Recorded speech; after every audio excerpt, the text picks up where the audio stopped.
Hello there, welcome to another tutorial on SC I'm Sir Classy, and in this tutorial, we're going to learn how to compress lead vocals in FL Studio and also how to EQ lead vocals in FL Studio. We're going to be using the C1 compressor, which is a very popular compressor from Waves, and also the GEQ Classic, another popular equalizer from Waves. Hit the subscribe button and let's get started.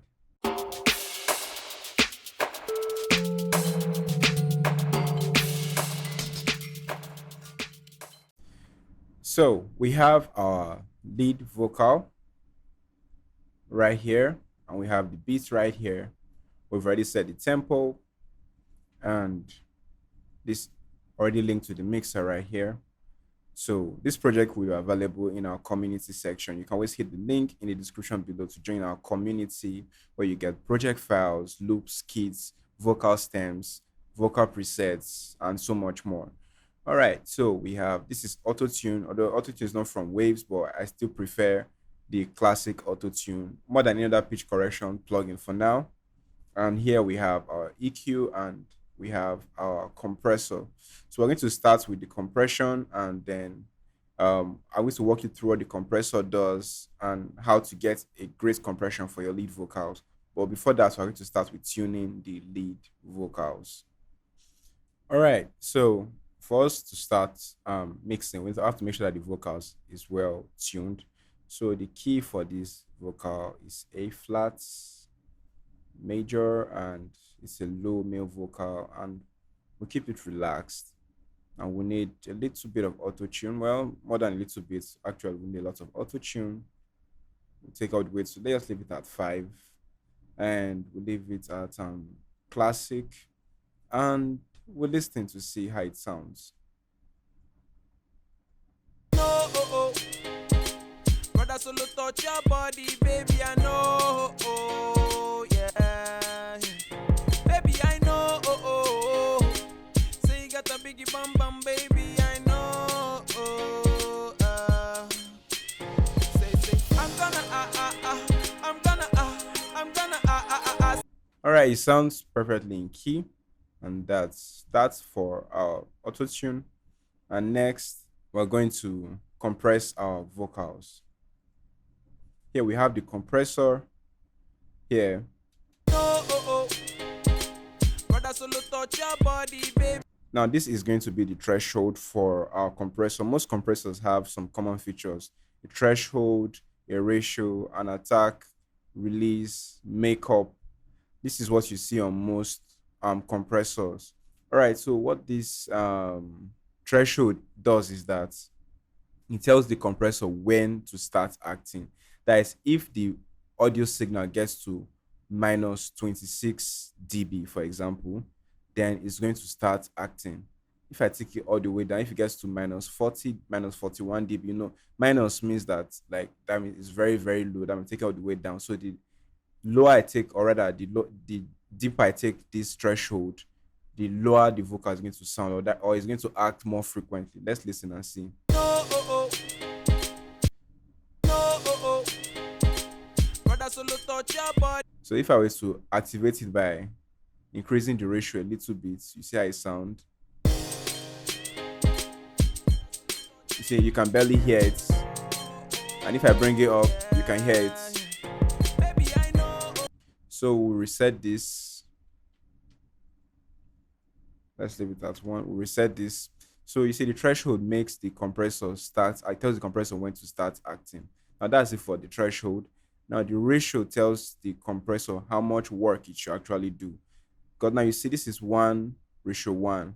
So if I take it to, let's say, 3:1, it means that for every 3 dB increase of the that exceeds the threshold, it's going to bring it down by 1 dB. That's if, since this is a threshold minus 50, if the vocal gets above 50, or rather, yeah, it gets above 50, it's going to take it down to 51 or 50, depends on how strong you want the compressor. That's why you see on some compressor you have a hard and a soft compression. So the ratio tells the compressor how hard it should work.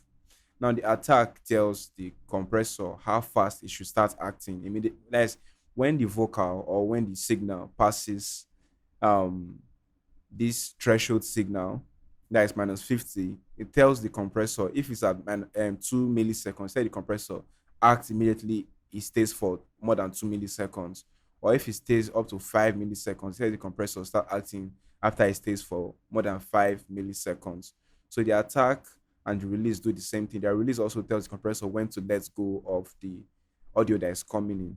So a quick, when you take it lower, this is a quick release time, and this is a slow release time because this is about 5,000 and this is about 150 milliseconds. By the way, most release and attack are measured in milliseconds, by the way.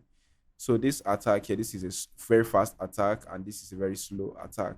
So for vocals, we need a moderately fast attack. We leave it between 8 to 10 milliseconds for most times. And for release, we leave it between 100 to 500. Depends on how or the character you want to get out of the compressor. So let's leave it at 300, a middle ground for a start. And the threshold really depends on how loud the vocals are or is already. So let's just leave it at, let's say, 30, 38 dB for now. You can always adjust it accordingly when you listen to it. So like I said, threshold tells the compressor when to act. The ratio tells the compressor how hard it should work. The attack tells the compressor how soon it should start working. The release tells the compressor how soon it should stop working. So this PDR and reference here, you don't need that for now. Then makeup gain, typically after compression, there will be loss in signal, or rather, sorry, lost in loudness of the audio signal that comes through. So the makeup gain helps compensate for that loss in loudness. So when you increase here, then you can, after the compression, you can make it a bit louder. So I'm not advised to go too crazy with this, just go moderate um, with the makeup compensation. All right, so now let's actually compress this vocal and see what we get. Brother, so look touch your body, baby, I know. Oh, yeah. Baby, I know. Say you got a biggie bum bum, baby, I know. Say, I'm gonna. Now, when compressing, do not over compress. It's going to sound flat and dead. Let me show an example. If I take the threshold down too low and I increase the ratio too high, listen to her and let me just compensate the loudness. Listen to how it sounds. Brother, so look touch your body, baby, I know. Oh, yeah. Baby, I know. Say you got a biggie bum bum, baby, I know. You can see how unnatural it sounds. It's not like as if the vocal is just trying to squeeze and trying to find space to breathe. It's even made the breaths that the microphone captured even more pronounced. So now you don't want your compressor to make your vocal sound unnatural. You want it to sound natural but just controlled. So that's why I recommend these settings between 3 to 5 ratio 1 for your ratio, and most times between 10 to 40 is okay for your threshold, but it depends. Most times between 10 to 40 is fine. And also keep your makeup within a reasonable level because the makeup affects the loudness of your lead of your vocal that's coming into the compressor. Let's listen again. Brother, so look touch your body, baby, I know. Oh, yeah. Baby, I know. Say you got a biggie bum bum, baby, I know. You can ease on the ratio a little bit more. We don't want the ratio to be too. I'm gonna. And if you notice, this blue bar here tells you the amount of see the signal coming in the level. You can see this bar right beside it right here. It tells you the level at which the signal is coming in. So let's listen again. This is the input signal. Brother, so look touch your body, baby. So the vocal gets up the way to about minus 20 dB, which is not bad at all. So having your threshold at around minus 35, you can even take it up a little bit more, but you don't have to come too close to the inputs. But you have to create some dynamic control. So you have to stay a little bit further from the input level. Brother, so look touch your body, baby, I know. Oh, yeah. Baby, I know. Say you got a biggie bum bum, baby, I know.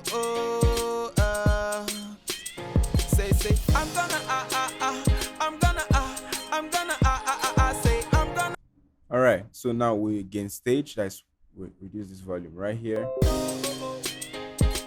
Brother, solo touch your body, baby, I know. Oh, yeah. Baby, I know. Say you got a biggie bum bum, baby, I know.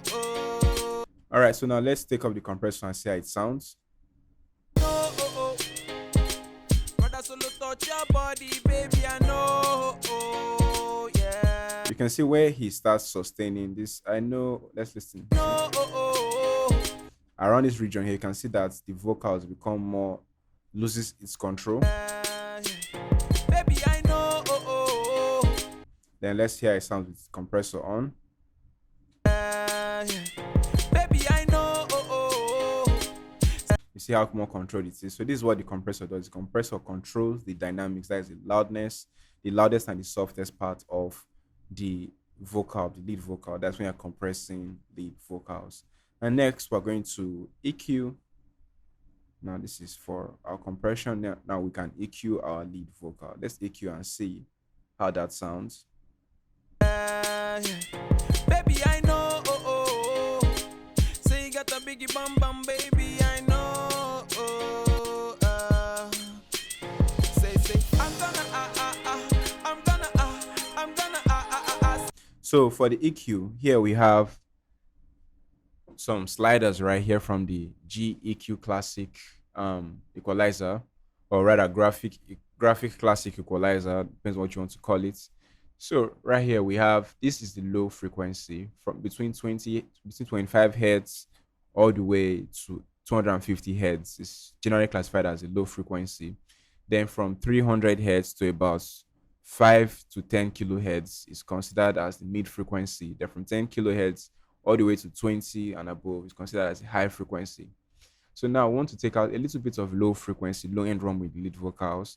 So typically most low end rumble for most lead vocals range within 60 to 100 hertz. So we'll just start at 60 to take out some of the low end rumble. And this is a graphic equalizer, so it gives you some information right here. Let's play and listen. Baby, I know. So you can see the information right here.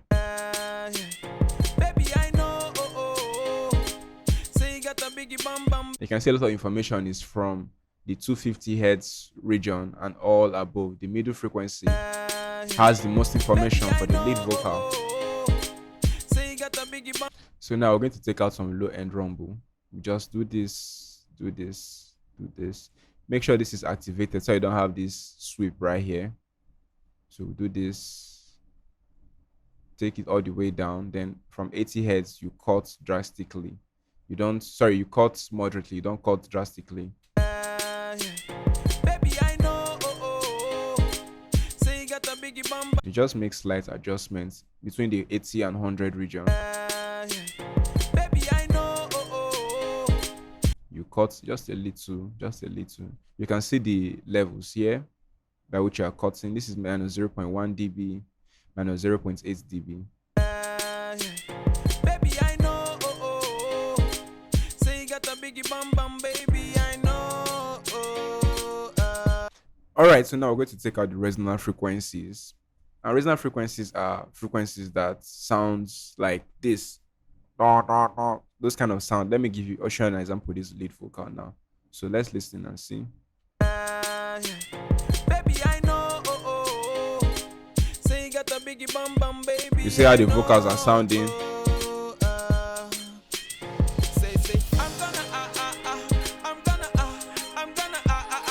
So those frequencies, although not much pronounced here, because these vocals were recorded with a very quality mic, but there's a little bit of resonance, so we'll take them out. And what we'll do is they're mostly found in the mid-range of the vocal.